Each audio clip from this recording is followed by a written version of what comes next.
덜 빠지고 있고 강합니다. 앞으로도 이런 흐름이 이어질 수 있을지 개미스쿨 시간으로 이어가 보겠습니다. 매트릭스 투자자문의 곽상준 대표 함께합니다. 안녕하세요. 네, 안녕하세요. 반갑습니다. 곽상준입니다. 지난주 후반에 좀 미국장 흔들리고 해서 하락 출발 어느 정도 예상이 됐습니다만 반등을 많이 좁혔네요. 네, 여기서 이제 약간 해제 놀이를 한번 해야 될 거예요. 네. 무슨 말을 하셨길래? 네, 제가 여기 이제 KBS에서도 말씀을 드렸겠습니다만은 한번 이런 건방진 얘기를 했습니다. 한 2,500이 넘었을 시점 3,000 근처였던 걸로 기억하는데요. 네. 그때 제가 이랬죠. 그 패러디를 좀 했죠. 너희들이 개맛을 알아를 패러디해서 네. 니들이 상승 맛을 알아, 네. 상승 장 맛을 알아 네. 이렇게 표현을 했었어요. 네네네. 유행어죠 옛날에. 네. 그리고 한 2,300에서 2배 이상 오르면 그러니까 대략 한 4,500에서 5,000을 넘어가면 본격적으로 매수가 시작될 것이다. 라는 말씀드렸죠. 네네. 학문적 근거는 없습니다. 예. 경험적인. 네, 경험적으로 심리적 기제가 그렇게 돌아갈 수밖에 없다라는 말씀드렸는데 지금 이게 시작이 되었고 그다음에 상승장의 특징은 장중 조정이에요. 왜 그러냐면 이제 눈을 뜬 거죠. 장이 가는구나. 그래서 대기 자금이 너무 많습니다. 떨어지기만을 기다리는 자금들이 많아서 상승장의 전형적인 흐름들이 나오는데요. 그럼에도 불구하고 꼭 드리고 싶은 말은 진짜 좋을 때는 지났다. 2,500에 샀어야 진짜 좋았죠. 아하. 네, 3,000에 샀었어야 진짜 좋았죠. 사실 안 좋을 때 사야 싸게 살 수 있는 거니까. 그럼요. 그래서 지금 사시는 분들은 내가 이미 5월쯤 등반이 시작된 지점에서 들어왔구나. 또는 그 이상 등반된 시점에서 들어왔구나 하는 생각을 꼭 가지시는 게 필요하지 않을까 싶습니다. 왜냐하면 이 위로 올라갈수록 신화적인 이야기들이 점점 많아질 겁니다. 특별히 과거에 2차 전지 22년, 23년도에 랠리 뽑을 때 어마무시한 신화적 이야기가 작성이 됐었거든요. 근데 그런 이야기가 이제 한국 시장 전반적으로 점차 하나 둘 만들어질 것이다 라는 점도 기억을 하시면 좋겠습니다. 그럼에도 불구하고 거래소 기준으로는 아직까지도 가격 부담이 그렇게 심하느냐 5,000포인트가 됐음에도 불구하고 그건 아니다 말씀드릴 수 있고 반면에 코스닥은 위험하다 라는 말씀드리고 싶습니다. 안 그래도 그 여쭤보려고 그랬는데 지난주에 코스닥이 한 15%나 뛰었어요. 네. 그 1월 상승률로 보면은 코스피 코스닥이 다 24% 안팎 비슷하게 올랐는데 1월 후반에 코스닥이 빡 치고 올라왔죠. 거의 한 주 사이에. 네. 갑자기 이렇게 코스닥에 관심이 많이 몰린 배경은 좀 어떻게 봐야 될까요? 이게 이제 전형적인 포모가 나타난 거고 그동안에 이제 코스피를 설마 하다 진짜 5,000 찍으니까 네네네. 진짠가벼? 이런 생각이 들죠. 그러면은 상대적으로 봤을 때 이게 상대 가치 평가를 하는 겁니다. 정확하게는 가치 평가가 아니고 상대 가격 평가를 하는 거죠. 거래소가 2배가 났는데 코스닥은 별로 안 올랐네. 그럼 코스닥은 싸네. 이러면서 이제 상대 가격 비교를 해서 사람들이 들어오는 거죠. 지금 기관들이 많이 사는 건 대부분 ETF입니다. 그러니까 개인들이 사는 돈이 들어오는 거예요. 여러분 기억하셔야 될 게 뭐냐면 제가 이제 일종의 기관 투자자로 변신한 거 아닙니까? 예, 물론 여전히 개인 투자자 자금을 운용을 하는 입장이긴 합니다만 여기 와 보니까요. 기관은 없어요. 없다는 게 무슨 말씀이세요? 거의 전멸했어요. 그래서 예를 들어 예전 10년 전처럼 외국인 기관이 큰 세력이다 이런 얘기는 정말 옛날 얘기예요. 그러니까 주도적으로 시장을 핸들링할 만큼 캐퍼를 가진 기관은 없고요. 오히려 그 기관이라고 할 때 힘이 센 기관은 연기금입니다. 그렇죠. 근데 연기금은 시장에서 그렇게 트레이딩하면서 사람들을 좀 교란을 시키거나 이런 일은 거의 있을 수가 없어요. 네. 그러니까 여러분이 생각하는 기관 투자자들은 이러이러하다라는 건 여러분의 상상의 산물일 뿐입니다. 제가 여기 현장에 와보니까 알겠어요. 그러니까 너무너무 기관 투자자들이 죽어 있어요. 아무것도 없고 뭐가 그럼 남았느냐. 패시브만 남았습니다. 즉 ETF만 남아 있어요. 지수를 따라가는. 네, ETF는 뭐냐면 기관 투자자들이 책임 안 지겠다는 그 사고 구조에서 만들어진 상품 중에 하나예요. 또는 존 보글처럼 시장 전체를 시장을 매수함으로써 개인들이 결국에는 나중에는 개별적인 투자의 어려움보다는 시장을 삼으로써 리턴을 받는 그런 개념도 있습니다. 초기 ETF들은 상당히 그런 게 많은데 최근은 어떤 거냐면 도저히 액티브하게 운용을 할 만큼이 힘드니까 자산 운용사들이 전부 그냥 ETF 운용사로 전환이 된 거예요. 그만큼 액티브하게 즉 공격적으로 투자를 해서 성과를 얻은 운용사가 아예 전멸되었다라고 보여주는 게 맞을 것 같고요. 근데 기관은 그렇고 그러니까 기관에 의한 지금 코스닥 매수다라는 건 사실상은 개인에 의한 코스닥 매수다라고 보시면 되는데 그렇죠. 가격을 좀 가격보다는 가치 산정을 좀 해보셔야 됩니다. 그 요즘에 개인 투자자분들이 ETF로 지수를 사는 경우가 굉장히 많아지고 있는데, 네. 그런데 그 ETF가 금융 투자라고 하는 증권사 창구로 잡히니까 모양상으로는 기관이 많이 사는 것처럼 보이지만 그것도 개인이 사는 거고요. 네, 근데 그게 또 되게 빠르게 몰린다는 거잖아요. 네, 그렇죠. 근데 거의 묻지마 분위기입니다. 네, 올라갈 수 있어요. 그리고 또 하나 이제 조금 제가 위험하다고 생각하는 게 이렇게 관계에 있다고 표현해야 되나? 그 공무원 분들이 네. 현재 정부가 무엇을 원하는지 이제 정확하게 캐치를 한 것 같아요. 그래서 이분들이 어떻게 하면 내가 이 세상에서 출세할 수 있을까를 생각했을 때, 성과. 예, 여기서 키 퍼포먼스 인덱스가 이거구나라는 걸 알았어요.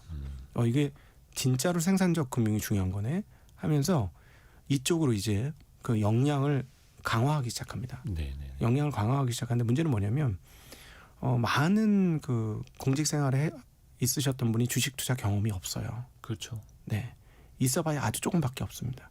그래서 시장에 대한 이해도가 표면적으로만 있으세요. 표면적으로만, 제도적으로만 있고.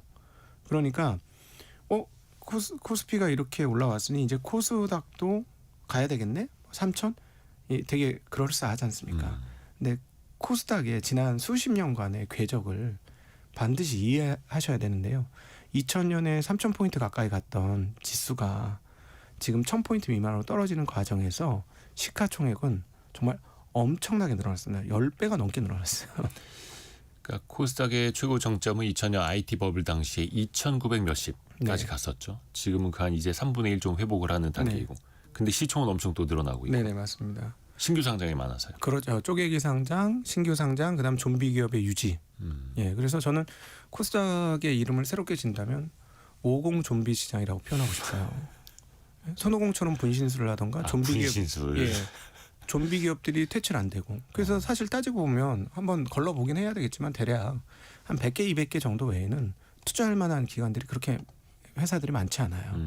그러면 지금 빨리 오히려 이렇게 제도를 구성할 수 있는 분들은 지수 얘기를 하시면 안 됩니다. 매우 위험하고요.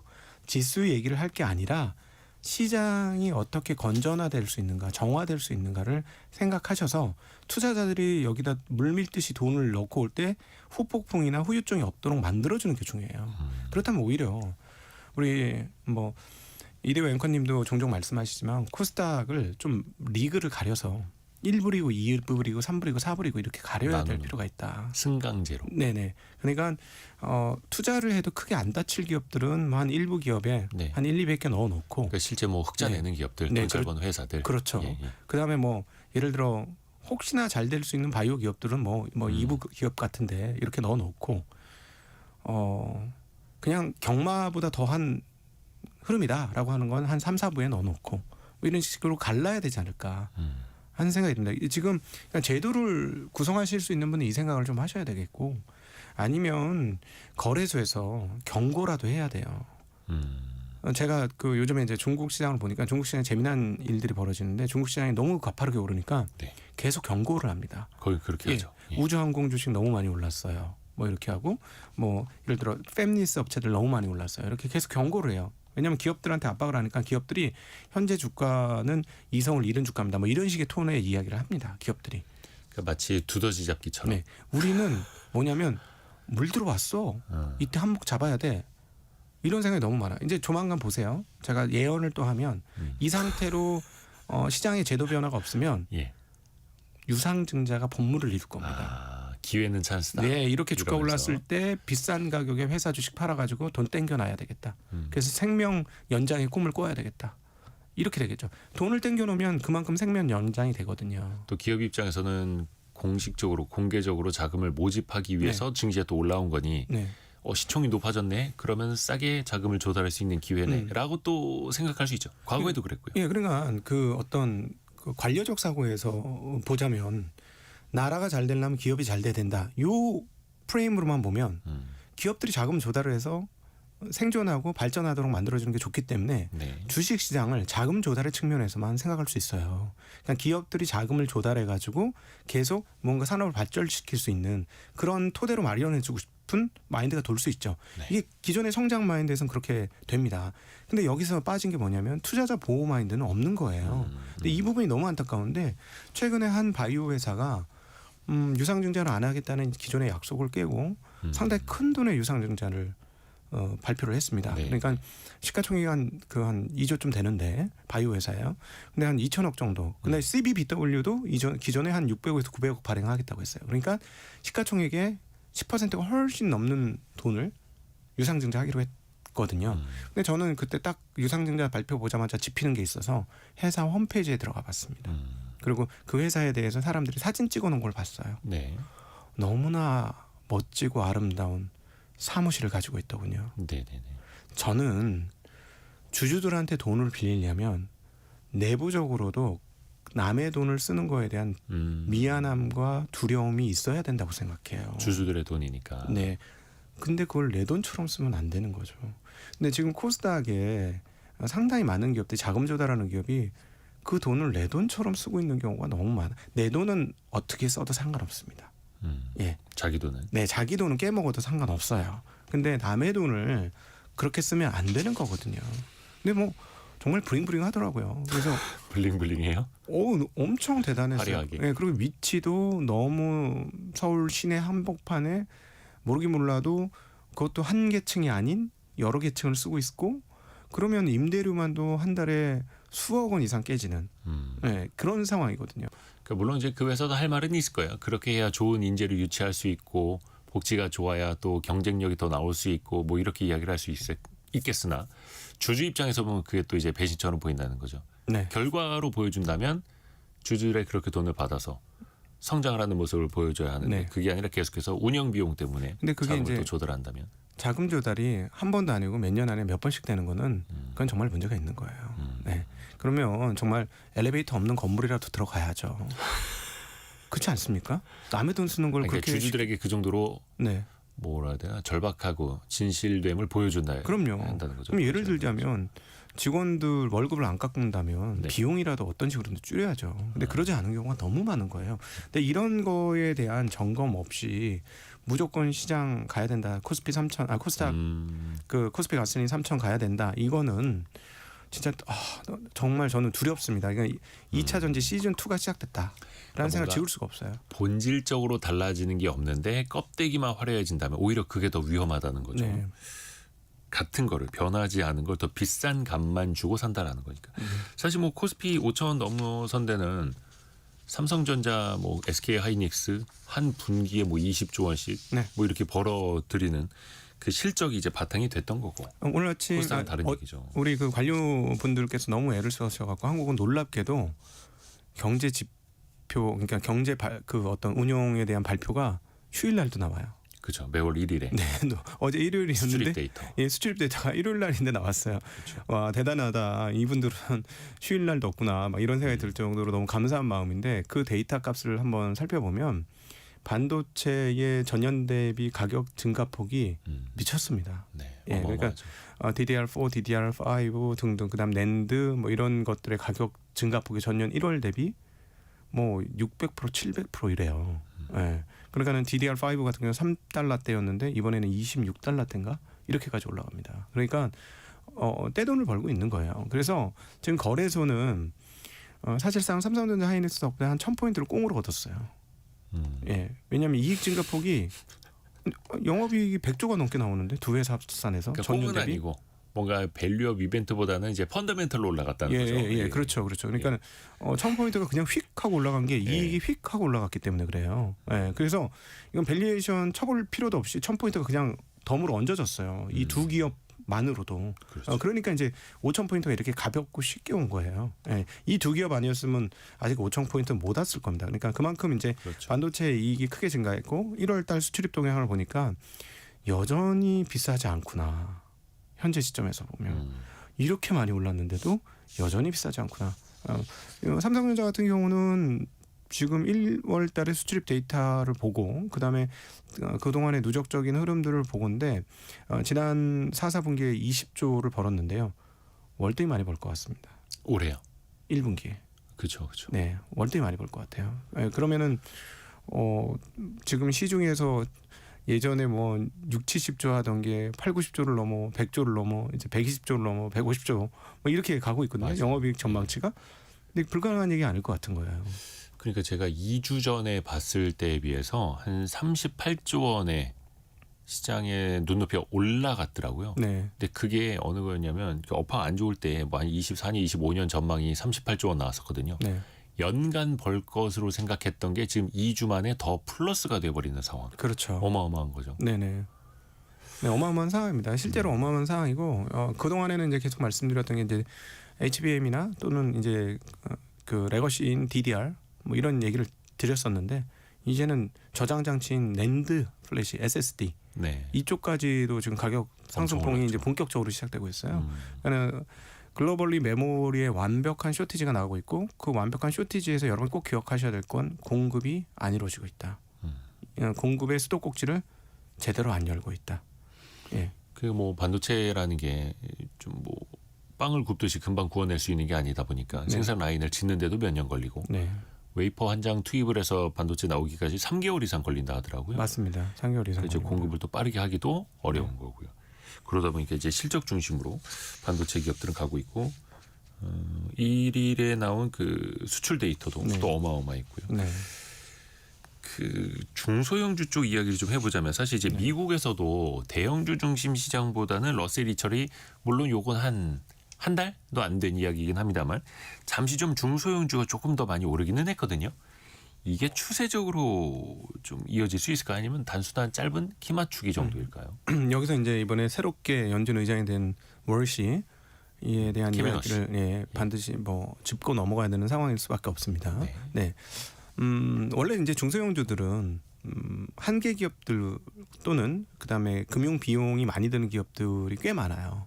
예, 자리 잡은 기업에 비해서는 그렇기 때문에 중견 중소기업들에게 유리한 환경은 금리가 낮은 환경입니다. 그럼 대체적으로 되게 유리한 국면이 펼쳐지거든요. 네. 그래서 지난 1월달 미국 시장의 어떤 저변에 깔린 생각 중에 하나는 뭐냐면 이제는 어찌 되었거나 낮은 금리를 향해서 계속해서 갈 거다라는 생각이 시장을 이끌었던 상당히 중요한 동력 중에 하나였어요.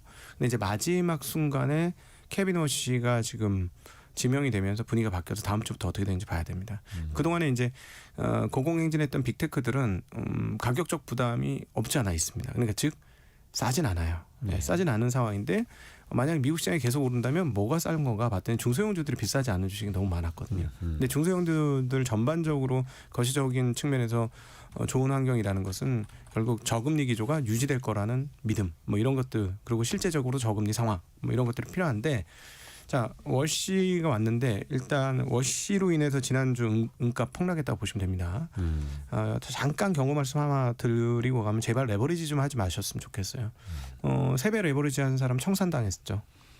지난 주말에. 원자재 선물 같은 거요. 네, 은값이 33% 이상 떨어졌어요. 떨어졌기 때문에 장중에 37%까지 떨어졌기 때문에 그럼 이제 3배짜리는 제로가 된 거죠. 네, 청산이 된 겁니다. 그래서 급한 마음에 이제 레버리지로 빨리 키우고 싶은 마음 있을 수 있는데 급한 마음을 누르셔야지 자산 시장에서 생존을 하실 수 있으니까 그거 다시 한번 말씀드리고요. 그다음에 이제 그 월시가 어떤 사람인지 이렇게 지켜보니까 일단 기본적으로 매우 친기업적인 존재일 수밖에 없어요. 장인어른이 재벌이시더라고요. 아, 네. 에스티 로더, 네. 예, 그쪽의 후계자이고. 사위라고. 네, 그리고 케빈 워시가 한국하고 인연이 좀 있으려면은 뭐 미국 회사이긴 하지만 쿠팡의 이사예요. 네. 근데 쿠팡의 이사에 어떻게 들어왔냐 봤더니 드래켄 밀러라는 쿠팡의 초대 주주 중에 한 명 있어요. 예, 네. 주요 주주 중에 한 명 있어요. 조지 소로스랑 같이 일했던. 네, 이 드래켄 밀러의 추천으로 들어간 걸로 추정이 됩니다. 그리고 드래켄 밀러하고도 상당히 친하고 그러니까 이 케빈 워시 주변에 있는 사람들이 굉장히 기업인들이 많다는 거예요. 그럼 이분의 정체는 제가 보기에는 친기업적 성향이 굉장히 강하다. 근데 그러면은 친기업적 성향이 강한데 왜 지난 주말에 난리가 났냐? 왜 매파로 소문이 났냐? 이거잖아요. 저는 친기업적이라도 매파일 수 있다고 봅니다. 왜냐하면은 2008년 이후 벤 버냉키 이후의 연준을 생각할 때 충분히 그럴 수 있다고 생각하는데 벤 버냉키를 우리가 어떻게 표현하냐면 이전 연준 의장인 벤 버냉키를 헬리콥터 벤이라고 부릅니다. 맞아요. 돈을 어마무시하게 살포했다라는 의미에서. 그렇죠. 네. 그런데 거기서 멈추지 않고 코로나 때 파월에 의해서 한 번 더 돈이 살포됩니다. 그래서 사실은 벤 버냉키가 돈을 살포하기 전에 미국 연준의 총자산은 얼마였냐면 겨우 8천억 달러밖에 되지 않았어요. 그게 21년도 초반에 9조 달러가 넘기까지 늘어난 거예요. 물론 이제 시간 격차가 10몇 년이라는 격차가 있습니다만 그럼에도 불구하고 그 10몇 년 동안 통화량이 10배가 늘었다는 거예요. 이거 뒤집어서 따지고 보면 통화 가치가 10배가 떨어지는 거죠. 1달러짜리 햄버거가 10달러로 바뀌는 거고 3달러짜리가 30달러로 바뀌는 게 사실상은 어떤 측면에서 산술적으로는 정확한 거죠. 예. 그러니까 기업들 입장에서는 인플레이션이 심하면 제대로 기업을 할 수가 없습니다. 그래서 케빈 워시가 이 부분에 대해서 상당히 강력하게 비판을 해요. 그러니까 뭐냐면 지금 연준이 너무 과도하게 나갔다. 그렇기 때문에 이 과도한 것을 수습해야 된다. 그래서 너희들이 펼쳐놓은 그 총 통화량은 줄여야 된다. 그래서 소위 말하는 QT를 해야 된다고 주장해요. 양적 긴축이요. 네. 그럼에도 불구하고 금리는 낮춰야 된다고 얘기해요. 근데 이제 금리를 좀 아시는 분들이 이게 무슨 앞뒤 안 맞는 말이야 이렇게 하실 수 있어서 잠깐 설명을 하고 넘어가면 보통 금리가 낮아지면 사람들이 대출 받기가 쉬워지기 때문에 대출을 많이 합니다. 근데 금리가 낮아진다는 건 대출이 늘어난다는 거고 대출이 늘어난다는 건 시중에 돈이 많아진다는 얘기예요. 그러니까 금리를 내리는 건 유동성이 증가된다는 얘기거든요. 네. 근데 갑자기 뭐라고 그랬냐면 유동성은 줄이면서 금리도 낮출 수 있다라고 하니까 이게 앞뒤가 안 맞는 말처럼 보이는데 네. 그렇게 보시면 안 되고 인위적으로 페드가 늘렸던 기존에 예를 들어서 8천억이었던 자금이 리먼 사태라든가 코로나 없어서 그냥 꾸준히 늘었다면 지금 어떻게 늘었을까요? 그냥 줄을 쭉 끄는 우상향으로 네. 올라갔겠죠. 지금처럼 무슨 절벽으로 산을 만들어서 자산을 늘리는 그런 그래프가 아니라 쭉 네. 늘었겠죠. 그러면 뭐 지금 한 2, 3조 이 정도 즈음이면 뭐 그러려니 했을 거 아닙니까? GDP 성장률과 더불어서 총자산이 늘어난다. 이거는 뭐 상식적인 얘기거든요. 그러니까 그런 거예요. 즉 과도하게 연준이 만들어 놨던 거품적 유동성은 줄여라. 그러면 인플레이션이 더 이상 활개치지 않을 것이다. 인플레이션이 활개치지 않으면 금리를 내릴 수 있다. 금리를 내리면 미국 정부의 부담은 떨어지고 그리고 사업자의 부담은 떨어진다. 이거예요. 그러니까 이게 사실은 따지고 보면 대단히 친기업적인 마인드로 또 해석할 수도 있는 겁니다. 그러니까 QT 양적 긴축을 한다라는 게 오히려 한켠에서는 금리를 인하할 수 있는 전제 조건을 만들어가는 과정일 수 있다 이런 겁니다. 네. 그러면 행동은 결국에는 좀 매파보다는 비둘기파적으로 네. 나올 것이다라고 네, 보시면 양쪽이 다 같이 되겠죠. QT 하면서 금리 내리겠죠. 예. 이런 식의 흐름들이 나올 가능성을 열어두셔야 할 것 같습니다. 근데 시장에서 이거를 이해하는 데까지 시간이 좀 걸릴 것 같아요. 왜냐하면 이제 그 공부를 그 책으로만 하신 분들은 말이 안 되는 얘기거든. 이론적으로 따지면 앞뒤가 맞으니까. 네, 앞뒤가 하나도 안 맞는데 현장에 있는 기업가 입장에서는 야, 돈이 너무 많아. 인플레이션이 너무 심해가지고 우리 장사하기 힘들어. 돈량은 좀 줄여. 대신에 이렇게 되면 어떻게 될까요? 한 군데가 굉장히 타격을 받고 한 군데는 좋아지는데 한 군데는 어디가 타격을 받느냐? 레버리지를 많이 써서 금융 투기를 하는 세력들은 매우 어려워질 겁니다. 그러니까 변동성이 커질 수 있으니요. 금융 투기를 하는 사람들은 자기 돈만으로 하는 게 아니라 레버리지를 엄청나게 일으키거든요. 근데 레버리지의 양은 줄어들 거예요. 이 레버리지 양 줄이겠다는 거거든요. 그래서 사실 은값이 폭락을 한 거라고 보시면 돼요.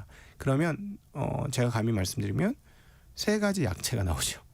비철금속, 특별히 은금 같은 네. 그런 어떤 달러 약세에 베팅한 투기적 그 비철금속 원자재 하고 유동성이 가장 강력한 어떤 동력이 되는 코인 이런 쪽이 되게 어려워질 수 있어요. 이렇게 되면 총 유동성량이 줄어들면. 그게 최근에 나타나는 거고요. 네네네. 그게 이제 단적으로 지난주말에 한꺼번에 터진 거고. 그러니까 유가 같은 건 안 떨어지는 거야. 원자재가 떨어져 안 떨어지는 이유가 유가에는 그렇게 투기적 배팅이 없었어요 지금. 그죠. 네. 최근에 뭐 유가는 비교적 안정적이었고 네네.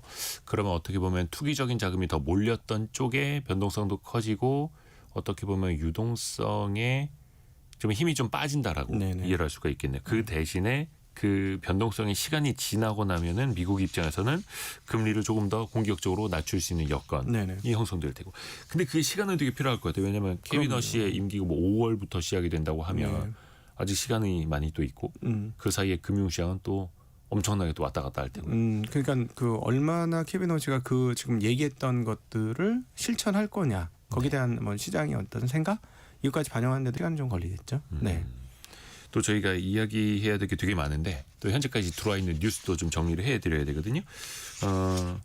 곽상준 대표와 함께한 개미스쿨 시간을 라디오 정보센터 다녀와서 또 이어갈게요. 라디오 정보센터 같이 다녀오시죠. 더불어민주당이 2월 임시국회에서 대미투자 특별법과 민생법안을 처리하겠다고 재차 의지를 드러냈습니다. 국민의힘은 이재명 대통령이 SNS를 통해 부동산 관련 글을 올린 것과 관련해 이 대통령이 호통 경제학에 빠진 것 같다고 비판했습니다. 정부가 산업용 전기요금을 야간에는 올리고 낮 시간대에는 낮추는 방안으로 1분기 중에 요금 체계 개편을 추진하겠다고 밝혔습니다.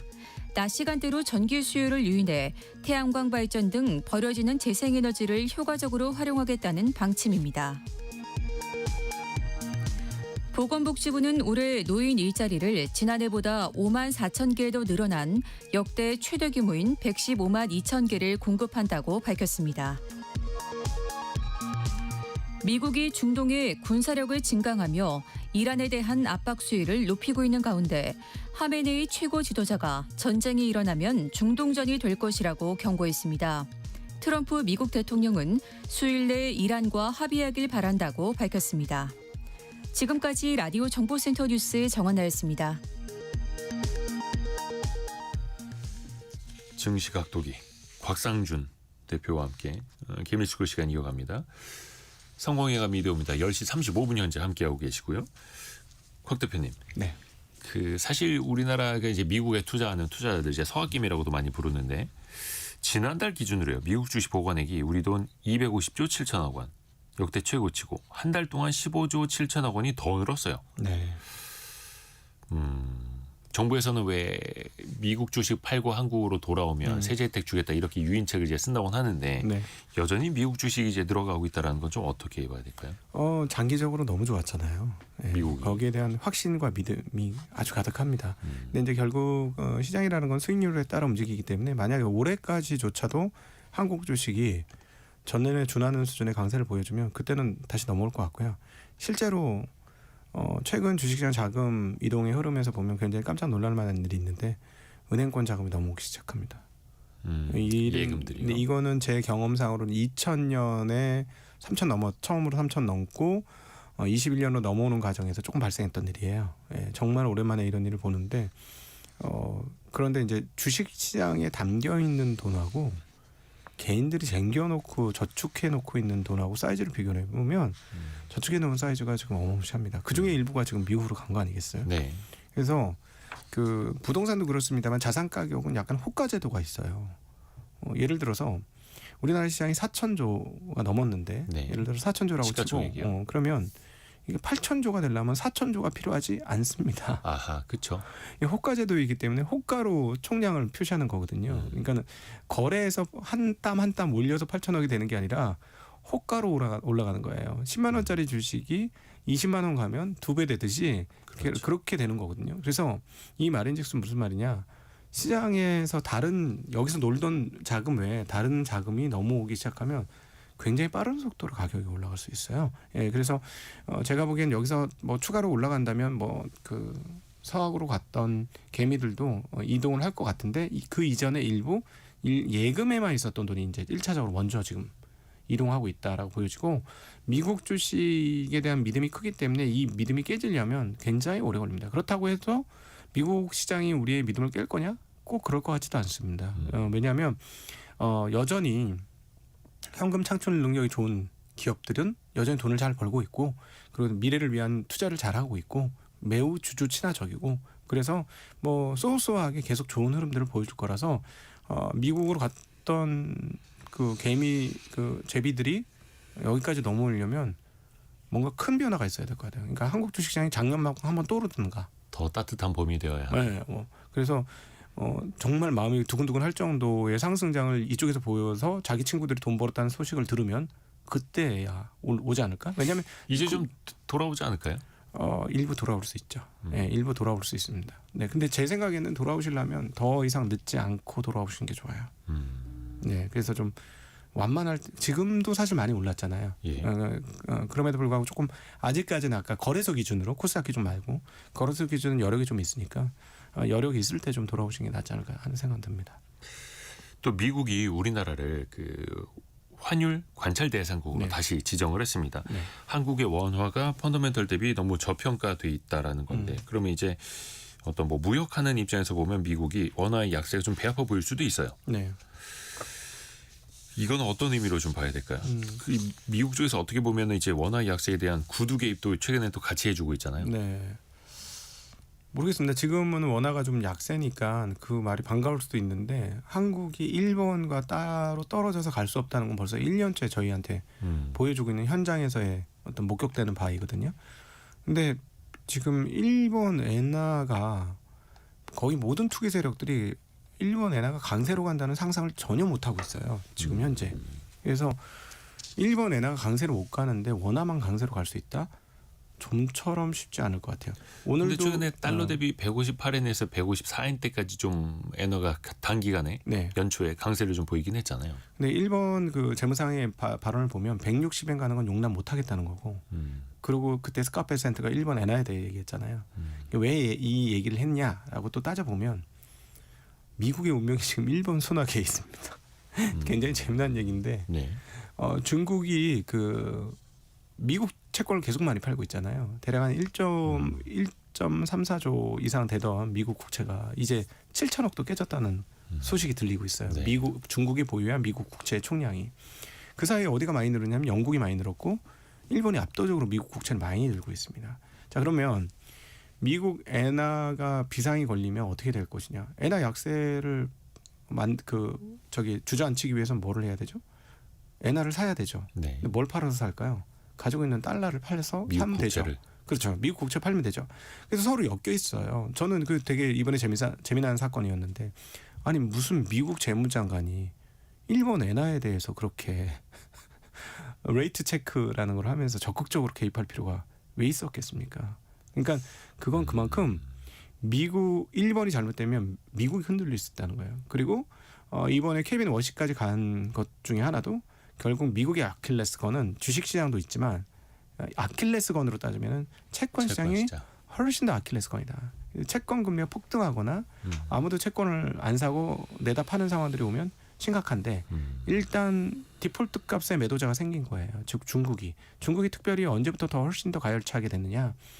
러시아가 스위프트망이라는 미국이 만든 전 세계 금융망에서 퇴출되면서부터 중국의 미국채 매도는 더 속도가 빨라졌고 그리고 중국 인민은행을 비롯한 중국 은행에서의 금 매입은 또 속도가 빨라졌습니다. 예. 그래서 중국은 이제 미국의 금융망에서부터 독자적인 노선을 걸으려고 계속 그 길로 가고 있어요. 그런 상황에서 일본이 미국의 담보력을 제공해주지 못한다면 네. 예, 국채 매입자로서의 역할을 충분히 못한다면 안 된다는 거고 그래서 160엔 가는 거는 일본에서 싫어하니까 부담스러워하고. 그러니까 150엔 넘긴 거예요. 근데 또 제가 보니까 140엔 갈 생각은 또 없는 거예요. 너무 또 강세는 또 네. 싫고. 그리고 또 2024년도 8월 달에 우리가 한번 엔캐리 청산에 대한 공포감으로 160엔 하던 네. 엔이 순식간에 140엔 가면서 일본 주식시장 하루에 10%씩 빠지는 그런 폭락장을 한번 있었죠. 맞지 않습니까? 그러니까 거기서 조심을 하는 거예요. 그러면 그런 측면에서 보면 원화가 지금 사실은 달러도 많이 벌고 있고 오늘도 보니까 87억 달러인가에 1월 기준 무역 흑자인데 네. 기업들이 계속 돈을 상당히 큰 폭으로 돈을 벌고 있고 그런 상황에도 불구하고 원화가 강세로 가는 게 맞지만 일본 엔화가 저렇게 됐는데 어떻게 그 혼자만 독자적으로 강세 갈 수 있을까 하는 좀 고민이 있습니다. 아마 계속해서 끝없이 일본과 보조를 맞추려고 하는 흐름들은 나타나지 않을까 싶습니다. 네. 그리고 또 하나 여쭤보면은 앞에서 저희가 1부 때 이야기를 했던 게 레버리지 ETF를 좀 살펴봤었거든요. 네. 우리도 이제 지수 중심으로 레버리지 2배짜리 ETF가 있습니다만 삼성전자, 하이닉스 같은 개별주에도 물론 이제 대형주에만 뭐 국한해서 출시를 하겠습니다만 개별 주식을 2배 추정하는 레버리지를 도입한다고 합니다. 이거 자체는 어떻게 보세요? 저는 여기 약간 이중적인 생각이 드는데 네. 최근에 이제 하이닉스 2배 레버리지 상품이 홍콩에서 나왔어요. 네. 홍콩 자산운용사에서 그걸 개발해서 만들었거든요. 한 1년 반, 2년 전, 한 2년 가까이 됐습니다. 근데 엄청 많이 돈이 들어가거든요. 글로. 그러니까는 사실은 돈이 그것도 유출되는 상황이니까 한국에서 유지를 하려면 그냥 레버리지 한국에서 해라 이렇게 되긴 하는데 맞는데 네. 아니 생으로 주식 살 수 있는데 그걸 2배로 사라고 하는 건 사실 투기를 좀 부추기는 거라 좀 걱정도 있어요. 네, 그런 부분에 대한. 네. 근데 앞에서 우리가 또 환율도 이야기를 했습니다만 사실 이게 그냥 단순히 시장에서 개별 종목 레버리지 ETF가 필요합니다라고 해서 내놓는 게 아니라 자꾸 서학개미들의 돈이 해외로 빠져나가고 해외에서 ETF를 투자하니 원화는 더 약세고 예. 환율도 잡아볼 겸 네. 투자 자금도 다시 이제 리쇼어링 돌아오도록 만들 네. 겸 겸사겸사 한다라는 거잖아요. 이게 그러니까 어떻게 보면 정책적인 목표를 달성하기 위해서라는 그러니까 건데. 그 정책적인 제도를 통해서 뭔가를 하려고 하는데 어떤 시장의 근원적 성향과 성격에 대한 이해도가 없으니까 이렇게 되는 거예요. 서학개미들이 왜 갔습니까? 수익이 못 난다고 간 거예요? 수익이 못 나서 간 것도 있죠. 물론 미국은 수익이 잘 나니까 가는 것도 있습니다. 그거 굉장히 제일 큰 중요한 이유이긴 한데 한국에서 뒤통수 너무 많이 맞고 등에 칼을 너무 많이 꽂히니까 나 여기 너무 시장 질이 나빠가지고 도저히 못 있겠다. 시장에 대한 신뢰 자체가. 그럼요. 네. 시장에 대한 신뢰가 떨어졌는데 거기에서 뭐 상품 제가 요즘에 코스닥은 뭐라 그러냐면 생선 가게라고 표현하거든요. 썩은 생선이 질비한데 이번에 아주 물 좋은 참치가 들어왔어요. 아무리 그래봐야 사람들이 돌아오겠냐는 거예요. 그건 아니거든요. 시장의 근본적인 질을 좋게 만들어야 합니다. 그리고 제가 계속해서 주장하고 싶고 그다음에 청취자분들이 꼭 저의 말에 동의해 주시기를 부탁드리는 바는 뭐냐면 이걸 변혁시키는 가장 빠른 길, 힘이 가장 덜 드는 방법, 가장 지름길은 뭐냐? 이것을 문지기 역할을 하는 거래소가 바뀌면 되는 거예요.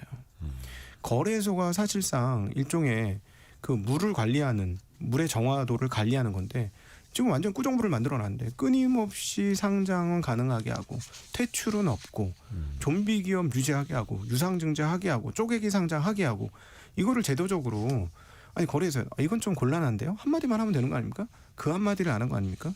그러니까 뭐냐면 이 구조가 뭐냐면 산업자본의 자금 조달 창구로만 인식하는 생각에서 변한 게 하나도 없는 거예요. 어떻게 하면 시장이 성장할 수 있을까에 대한 건 없고 우리에게 주어진 목표는 무엇인가 그거 하나만 보고 달리는 거예요. 이게 관료적 사고인 거예요. 제가 보니까. 그러니까 시장을 이제 양적으로만 확대하려 해왔다는 네. 거죠. 예, 기존은. 그렇죠. 그러니까 이거 근원적으로 좀 바꿔야 되고요. 그래서 고민을 많이 해봤어요. 어떻게 하면 좋을까? 이거는 그러면 정 안 되면 외국의 사례를 보니까 거래소들이 대부분 상장돼 있습니다. 선진국 시장은. 한국이 그렇게 후진국적인 거래소를 유지하고 있는 거예요. 그러니까 왜 그런가 봤더니 그동안에 8대 거래소 이사장 중에 7명이 경제 관료 출신이에요. 꼴보직이잖아. 저 이 얘기에서 불이익 당할 수도 있습니다. 나중에. 지금은 아니더라도. 근데 걱정은 좀 되는데 할 말은 좀 해야 될 것 같아요. 그러니까 그만큼 거래소를 좀 친시장적으로 그렇죠. 정책에만 이제 순응하면서 양적으로만 확대하는 게 아니라 질적인 개선이 필요하다 그런 취지신 맞습니다. 거죠. 투자자들 보호도 하고 미국 시장처럼 투자자들이 아무 생각 없이 주식시장에 들어와도 잘 모르는 사람이 들어와도 잘 버티고 오래도록 있으면 시간이 지나면 좋아지더라. 이런 그림을 보여줘야죠. 그러니까 S&P 나스닥이 지금 저기까지 간 데는 꾸준히 우상향했기 때문이에요. 최근 10몇 년간은 S&P 기준으로 연평균 8% 이상 상승이에요. 딴 거 안 하고 그것만 갖고 있어서도 10년에 2배 이상 났어요. 그렇죠. 수익이. 그러니까 우리나라는 그런 시장이 아니었지 않습니까? 지난 20년간 제자리였어요. 그러니까 근본적인 그러니까 시장의 신뢰부터 네. 이제 뿌리부터 다져나가야 한다. 거기에 네. 이제 거래소의 역할이 막중하다라는 네. 취지로 또 이해를 하면 되겠죠. 그래서 지금 코스피 3천 얘기하기 전에 코스닥 3천 얘기하기 전에 코스닥 시장을 어떻게 정화할 것인가 그 얘기부터 해야 합니다. 네. 그러니까 요거는 뭐 정부 여당도 그렇고 금융당국에서도 이제 고민을 해서 물론 이제 이게 프레임이 코스닥 활성화 정책 이렇게 나와버리면 또 뭐 불부터 붙을 것 같고 이미 그렇게 불이 붙었죠. 건전화 대책 이렇게 나와야 되는 거죠. 네네. 개선 방안. 네. 근데 뭐 퇴출을 시키겠다고 했는데 버젓이 유상증자 유상증자 필요하죠. 돈이 저는 필요하다면. 참고로 저는 거래소 이쪽에 전혀 마음이 1도 없습니다. 근데 만약에 제가 거래소 사장이면 유상증자하는 기업이 있으면 어떤 조사원 하나 보낼 것 같아요. 저 회사가 어떻게 돈 쓰고 있는지 확인 좀 해봐. 근데 돈을 막 물같이 쓰고 있어. 남의 돈을. 그런 기업들은 유상증자하는 거 태클 걸어야죠. 물론 이제 그거는 법과 규정에 따라서 하고 금감원에서도 증권신고서 이제 심사를 하고 합니다만 뭐 일본의 케이스는 도쿄거래소가 네. 기업들이 이제 저평가받고 있다면 그 이유도 뭐 소명하라 뭐 굉장히 이제 적극적으로 나가면서 또 이제 저평가를 해소했던 사례도 있고요. 네. 끝내기 전에 요거 하나만 또 여쭤볼게요. 트럼프 대통령의 그 상호 관세 네. 15%로 간신히 협상해 놨더니 국회 입법 늦어진다라고 하면서 25% 높이겠다. 물론 네. 이제 아직 관보 개제는 안 했고 관보 개제를 준비하고 있다고는 하는데 맞습니다. 이건 어떻게 좀 단기 이슈로 봐야 될까요? 네, 어떻게 보세요? 결국은 뭐 이 부분은 단기 이슈로 보시는 게 맞을 것 같습니다. 뭐 국회에 비준되고 하면 바뀌어지는 건데, 근데 조금 유럽에서 빰 맞고 한국에 와서 화풀이하는 것 같아요. 그러니까 뭐 비준된 데가 어디 있어요. 근데 우리를 어떤 측면에 보면 제일 약자로 잡은 거죠. 네. 그래서 빨리 하라고 압박을 하는 건데 결국은 뭐 시간이 지나면 지나갈 것 같고요. 정말 그 좀 못된 생각이긴 합니다만 그렇게 관세 올릴 거면 반도체부터 관세 빵빵 올렸으면 좋겠어요. 오히려 그 미국이 불리하니까. 미국 빅테크들 이익 왕창 줄 겁니다. 그러면 없어서 그래서- 못 파는데 뭐 지금. 그래서 트럼프 입장에서 그건 못 하는 거잖아요. 그러니까요. 그러니까 관세 올리려면 반도체부터 올려라. 너희들 빅테크 잘 되나 보자. 정말 이런 마음이 들더라고요. 근데 이제 미국 쪽에서는 자기네 불리하지 않은 것만 선택적으로 그렇죠. 또 하고 있고 네. 물론 이제 우리도 뭐 입법에 더 이제 속도를 내고 하면 할 수 있겠습니다만 네. 또 시장에서 좀 우려를 하는데 그러면 이거는 근본적으로 우려할 바는 아니라고 보시나요? 네, 이거는 시간이 지나면 이제 차차 해결될 부분이다라고 생각을 합니다. 네. 오늘 우리 증시는 좀 변동성이 좀 최근에 커지고 있네요. 지금 다시 2.4% 내림폭이 이제 커지고 있고 당분간은 좀 이렇게 변동성 장세는 염두에 두고 가야 네, 될까요? 시장은 좀 올랐으니까 언제든 조정을 할 수 있는 상황이고요. 지금 시장 분위기가 좀 너무 뜨거워서 오히려 좀 하락이 좀 필요할 때인 것 같습니다. 좀 냉정하게 시장을 좀 바라볼 수 있어야 되지 않을까? 그러니까 항상 올라갈수록 감정은 뜨거워져요. 네. 그런데 사실 위험도 커지는 겁니다. 감정이 뜨거워질수록 위험도 커진다는 사실을 주식시장을 바라보시는 분은 꼭 기억을 하셨으면 좋겠다. 참고로 제가 옛날엔 너무 싸다 맨날 그런 얘기 하지 않았습니까? 한국 시장 너무 싸다. 네네. 네, 이제는 싸진 않아요. 한국 시장 적정가 맞습니다. 그래서 이제부터는 무조건 하시면 안 되고 잘 고르셔야 합니다. 그 말씀 드리고 싶습니다. 그렇죠. 오히려 많이 불붙고 올라갔을 때가 비싸게 사야 할 때니 역설적으로 그게 위험한 순간이고 네. 오히려 시장에서 되게 부정적인 기운이 팽배해졌을 때가 오히려 가장 저렴하게 살 수 있을 때니 안정적인 순간인데 네. 사실 인간의 심리는 그렇지는 않습니다. 다만 이런 우리가 또 이제 객관적으로 냉정하게 계속 판단해 나가야 하는 거죠. 오늘은 매트릭스 투자자문의 곽상준 대표 함께했습니다. 고맙습니다. 네, 감사합니다. 이 시각 현재 원달러 환율은 1,457원대로 지난주 후반보다 한 5원 정도